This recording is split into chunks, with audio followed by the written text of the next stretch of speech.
Kembali lagi di channel kita The Jamur Jogja, channel yang membahas tentang bagaimana cara berbudidaya jamur yang baik dan benar. Pada kali ini kembali lagi di episode yang kedua ini, saya mau meneruskan tentang menjawab beberapa pertanyaan teman-teman dari status yang saya bikin di komunitas jamur Indonesia. Sebelumnya maaf, saya minum dulu ya.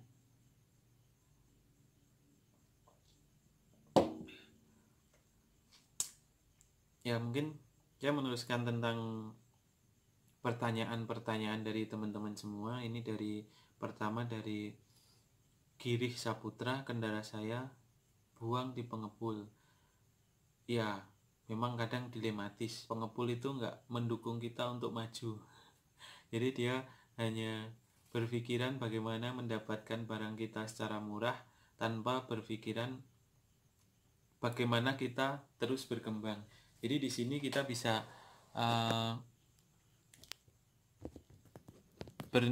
mungkin pertama kali kita bisa bernegosiasi dengan pengepul. Jadi supaya kita mendapatkan harga yang layak dan pengepul tetap untung, karena bagaimanapun juga antara kita dan pengepul itu juga harus terjadi sebuah sinkronisasi. Jadi kita bisa bekerja sama. Mungkin bisa pertama bernegosiasi dengan pengepul. Kedua, kalau memang pengepulnya nggak bisa diajak kerjasama, ya udah terjun langsung ke pasar misalnya. Jadi misalnya panen 50, ya mungkin yang dikasihin pengepul yang 10, yang 40 bisa kita kelilingin sendiri. Jadi kita potong kompas. Jadi biasanya petani, pengepul, pasar, kita langsung aja petani, pasar gitu.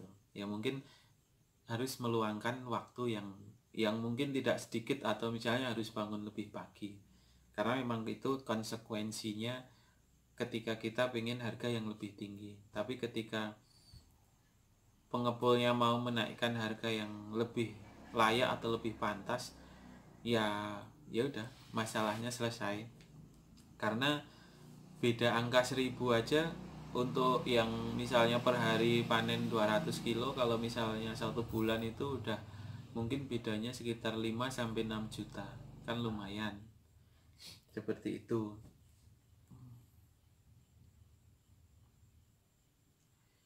Kemudian pertanyaan berikutnya dari Awan, mengolah limbah backlog. Ya memang untuk backlog ini menjadi salah satu kendala. Jadi bekasnya sebenarnya itu sangat bernutrisi dan bagus untuk pupuk atau untuk pertanian-pertanian yang lain. Tapi untuk mengolahnya itu butuh energi lebih, atau kita butuh tenaga kerja.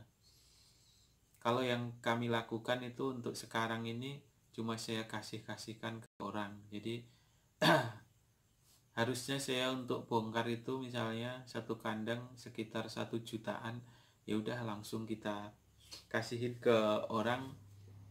Kita bisa menghemat 1 juta sampai 1.300.000 per bulan untuk proses pembuangan.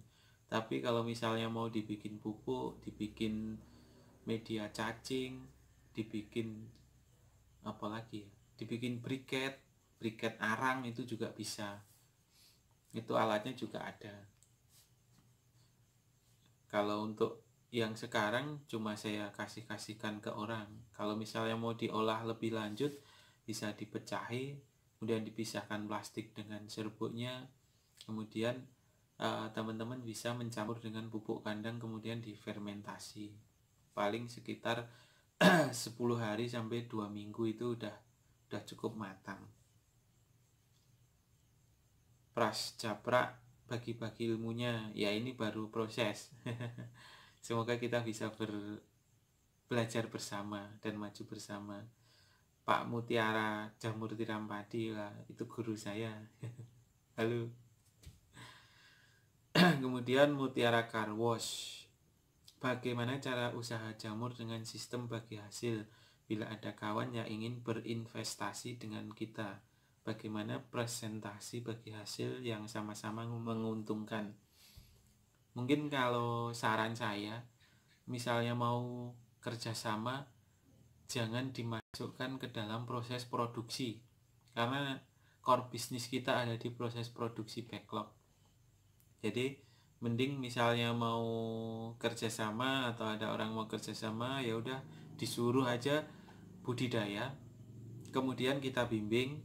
Nah di situ nanti bisa, misalnya lahannya punya kita, kandang punya kita, tapi dia beli backlognya, dan kemudian nanti bisa apa eh, terjadi kerjasama di situ, nanti bisa bagi hasil atau bagaimana persentasenya. Kalau untuk persentase mungkin ya lebih ke kesepakatan antar investor dan yang mungkin dari teman-teman semua, mungkin bisa 70-30 atau 60-40. Jadi si investor itu nggak ngapa-ngapain ya, yang bisa dikasih 40-30% itu udah apa ya, udah nilai pengembalian hasil yang lumayan.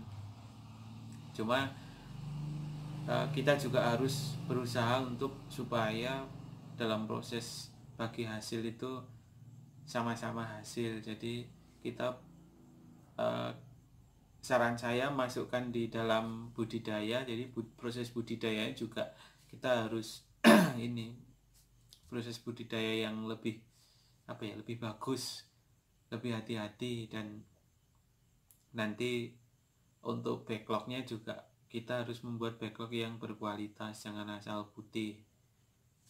Mungkin seperti itu, karena saya agak menghindari apa ya, investor. Jadi semua yang saya jalani itu ya jerih payah atau modal kami sendiri. Jadi saya nggak ada apa ya, dana investor itu nggak ada. Cuma kalau pinjaman ada. Cuma yang karena itu udah terhitung ya, insya Allah nggak bermasalah. Kemudian Bu Yakti, ya amin Bu, kita belajar bersama tentang jamur di dunia perjamuran, mungkin supaya lebih bermanfaat. Dan ilmu saya nggak cuma saya sendiri, tapi teman-teman mungkin yang masih pemula juga bisa ini, bisa lebih apa ya, lebih semangat lagi, karena jamur itu insya Allah menghasilkan ketika kita jalankan dengan baik dan benar. Perjamuran duniawi ngawi, bagaimana usaha jamur bisa diambil pengepul? Cari info pengepul wilayah Ngawi, belum dapat info. Nah ini kalau misalnya belum dapat pengepul ya, kita harus membangun pasar kita sendiri.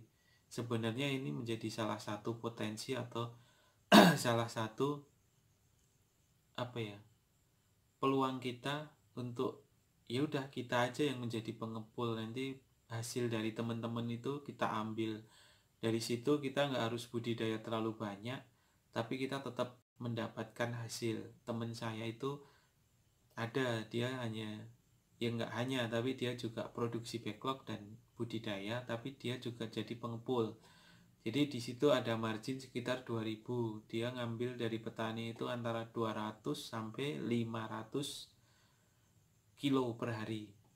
Jadi tinggal dikalikan aja, 2000 dikali 200 aja udah 400.000. Lumayan, nggak harus keluar puluhan bahkan mungkin ratusan juta untuk pembuatan kandang dan backlognya untuk perjamuran dunia ngawi.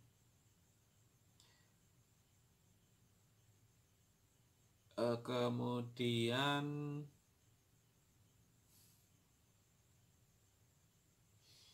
dari Cika Ayudya, kendalane opo ya kok aku panggah durung iso gede kaya Big Boss sing pasang status iki?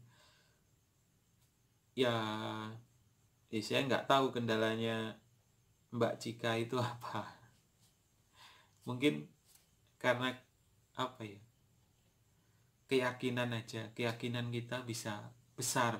Ketika kita yakin dan mau belajar ya, insya Allah kita tahu apa kelemahan kita, apa potensi kita, itu kita harus harus mungkin merenung kali ya, merenung, kemudian kita mendata potensi kita, kemudian memvisualisasikan dan merealisasikan dengan cara yang terukur, terstruktur, dan teratur. Seperti itu.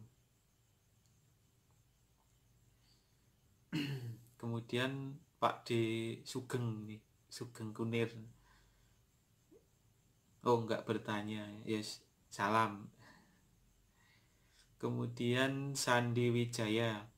Bagaimana cara hasil jamur di atas 0,3 dengan ukuran plastik 1735? Wah, kalau ditanya seperti ini kayaknya saya berat menjawabnya, karena plastik 1735 itu kalau misalnya dengan campuran saya mungkin backlognya beratnya hanya 0,9 sampai 1 kilo, dan itu untuk mencapai 3 ons saya pribadi itu saya susah. Kemungkinan targetnya hanya sekitar 2,2 sampai 2,5 dengan campuran saya. Mungkin teman-teman yang lain ada yang mencatat lebih atau proses budidayanya bisa mencapai di atas 0,3, mungkin bisa di-sharingkan. Dari Robi Maulana, cara gawe bibit, mungkin nanti bisa kita bikinkan video tersendiri proses pembuatan. Pak Iswanto Mushroom, ini tentang gurem. Gurem di episode 1 udah saya bikinkan, mungkin coba monggo disimak. Kemudian cara mengatasi gurem, coba lihat si Buwati Siswati. Mungkin di sesi 1 udah ada. Silahkan disimak. Ini Mbak Dian Aflesia. Gurem obat yang ampuh tapi nggak berbahaya buat jamur. Silahkan ya, mungkin ini sesi 1 udah saya bikin, tapi saya bahas lagi karena banyak yang bertanya. Pertama, kita menjaga kebersihan kandang, karena balik lagi gurem itu hidupnya juga di tempat-tempat tumpuk-tumpukan kayu, sedangkan kita membuat backlog itu menyerupai kayu.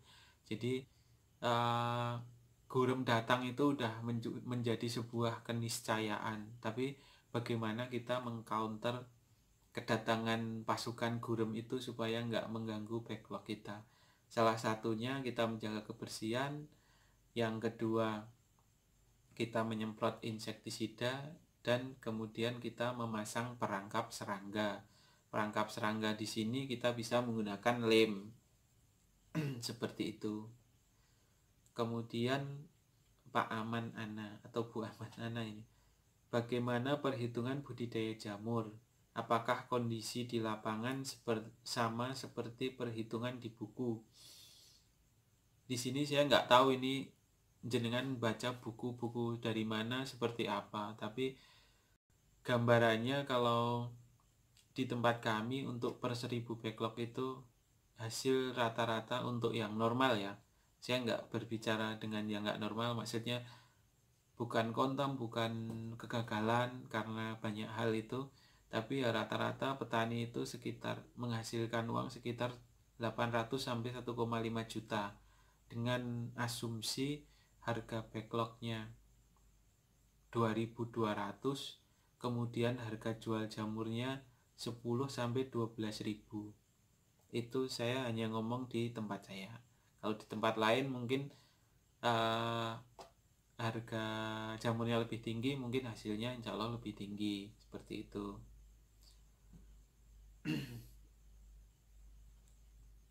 Kalau perhitungannya nanti bisa kita bahas di tempat lain. Oke Bu. Lanjut dari DM Buto Ijo dan pemasaran. Buto Ijo di sini sebenarnya namanya Trichoderma. Trichoderma itu memang tumbuh dimanapun, dan sebenarnya itu kalau untuk tumbuh-tumbuhan misalnya cabai, terus tomat, sayur-sayuran yang lain, trichoderma itu sangat bermanfaat untuk mengcounter jamur.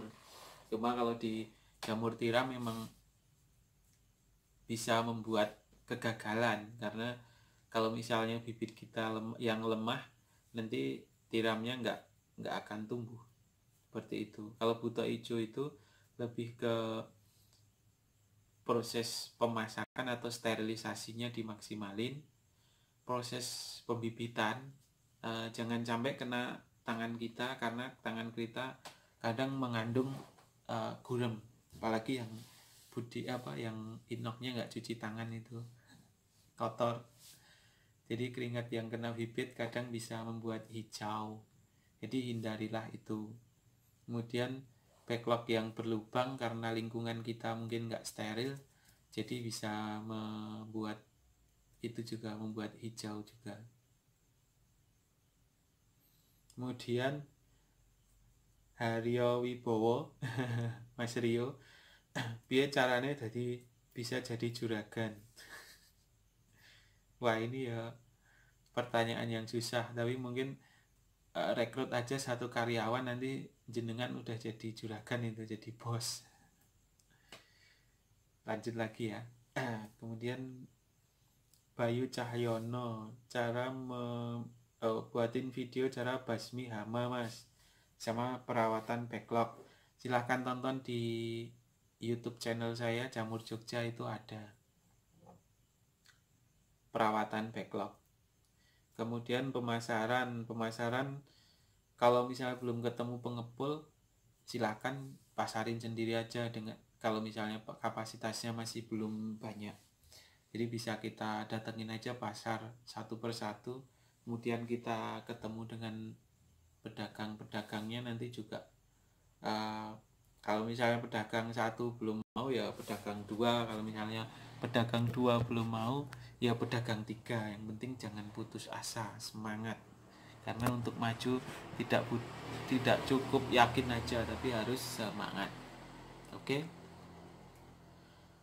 Cara buat F2 media jagung dengan alat ini dari Pak Mansur. Alat sterilisasi Presto, bisa enggak? Kalau misalnya jagung utuh kayaknya kok agak susah, Pak.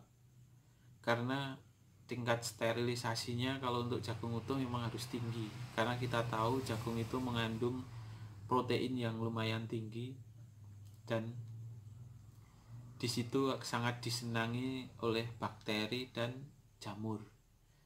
Jadi ibaratnya di situ banyak makanan, ketika sterilisasinya nggak maksimal, ya nggak bisa, harus steril. Jadi suhunya paling nggak ya sekitar 121 derajat, tekanan minimal ya 2 bar, atau tambahin aja sampai 130 derajat, itu tahan setengah jam, insya Allah udah steril. Mending prestonya dibuat masak yang lain aja, atau media bibitnya ganti aja Pak, yang jagung giling plus serbuk, insya Allah bisa. Lanjut lagi, jamur reog, masalahnya modal. Ya mungkin kalau saya dulu bisa sharing, itu saya menjadi reseller barang-barangnya orang lain, dan dari margin keuntungan itu saya kumpulin buat tambah modal. Itu Mas Tri sang koruptor, apa benar kur saat ini tiada bos?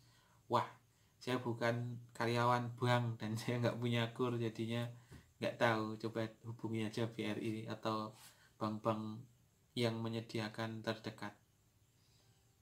Ini dari Rudi, modalin bos. Waduh, kalau disuruh modalin ya repot, karena saya juga masih kurang modal. Jadi ya mungkin ayo nangis bareng. Ya tak doain semoga modalnya cepet dapet. Semangat. Pak Purnomo Syamil, proses pertumbuhan misel yang baik gimana? Kalau ditanya proses pertumbuhan baik misel yang gimana, ya mungkin jadwal, sesuai dengan jadwal. Proses pertumbuhan backlog satu dengan yang lainnya merata. Kemudian putihnya nggak ada kontaminasi. Mungkin seperti itu aja Pak.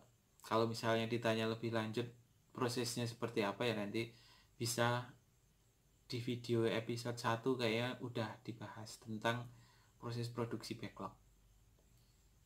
Kemudian suhu kumbung berapa? Suhunya diusahakan di bawah 30 derajat kalau untuk tiram dan di atas 18 derajat. Kelembapan berapa? Kelembapan 75 sampai 90%. Kemarin saya gagal saat pertumbuhan misel, berarti jenengan bahasnya jangan sampai kumbung dulu tapi proses produksi backlog dulu. Mungkin perlu dievaluasi sterilisasi media, kemudian komposisi atau selebihnya di proses inokulasinya. Bu Eni Parianti, cara merawat log dan berapa kali penyiraman. Merawat log ya intinya jaga kebersihan, kemudian kelembapan dan suhu.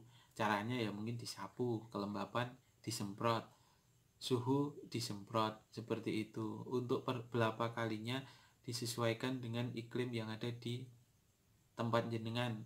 Itu kondisinya seperti apa, karena saya nggak tahu. Kalau di tempat kami panas ya semprot paling nggak sehari 1-2 kali, kadang sampai 3 kali. Seperti itu. Pak Suyanto, cara sterilisasi kumbung. Ini maksudnya sterilisasi pasca dipakai pada saat pemakaian atau gimana ini? Saya amati penyakit yang ada di backlog bisa menular ke backlog lain. Gimana mengatasinya? Itu jenengan harusnya disertakan penyakitnya seperti apa. Kalau ini saya nggak bisa menjawab. Kiat agar steam matang, ya udah ditinggikan suhunya, kemudian ditinggikan tekanannya. Kalau misalnya pakai dream ya dilamain aja, kemudian tutupnya agak dibikin rapet tapi tetap ada uap yang keluar supaya nggak meletus. Kalau misalnya nggak yakin, mending dilamain aja. Mungkin seperti itu Bu Nur Aini. Terus langit sundul, cara golek rondo ya opo bos? Wah kalau ini saya nggak ahli nih. Karena saya lebih seneng yang enggak. Ya, mungkin yang lainnya bisa menjawab.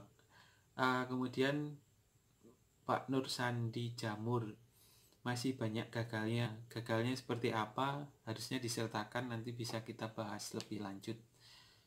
Dan terima kasih teman-teman semua. Ini kebetulan pertanyaannya udah dijawab semua. Semoga bisa membantu teman-teman semua dalam menjalankan usaha jamur. Jamur itu nggak gampang. Butuh pengalaman, butuh ketelitian, butuh SOP yang dari waktu ke waktu bisa disesuaikan. Jadi mari kita tetap terus belajar, karena saya pun juga masih banyak sekali kekurangannya. Kadang masih sering gagal juga karena mungkin keteledoran saya atau SDM atau pengetahuan saya yang terbatas. Jadi berpatokan zero kontam itu juga ya nggak masalah, cuma jangan jadikan satu-satunya tujuan, karena kita bisa mengakalinya dengan cara dalam HPP atau harga pokok produksi sertakan untuk biaya kegagalan. Contohnya misalnya HPP kita 1.500 gitu misalnya, sertakan tambahan biaya kegagalan sekitar 10%, atau misalnya 150.000. Jadi nanti di situ kalau ketika kita kegagalan di bawah 10% berarti 150.000 itu nggak habis. Tapi ketika kegagalan di atas 10% ya harus evaluasi lagi. Seperti itu. Karena zero kontam bisa dilakukan, tapi kalau untuk udah kapasitas banyak kok susah. Maaf saya minum dulu.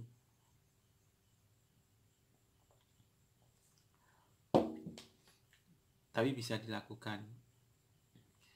Kemudian untuk teman-teman pemula, jangan mudah tergiur dengan iming-iming yang bisa itu ya. Saya rasa kok mungkin bisa bertanya dengan senior yang lain, apakah dikasih ini itu bisa meningkatkan hasil. Mungkin jawabannya ya mungkin bisa, cuma ketika dikalkulasi antara B yang keluar dan hasilnya mungkin nggak signifikan.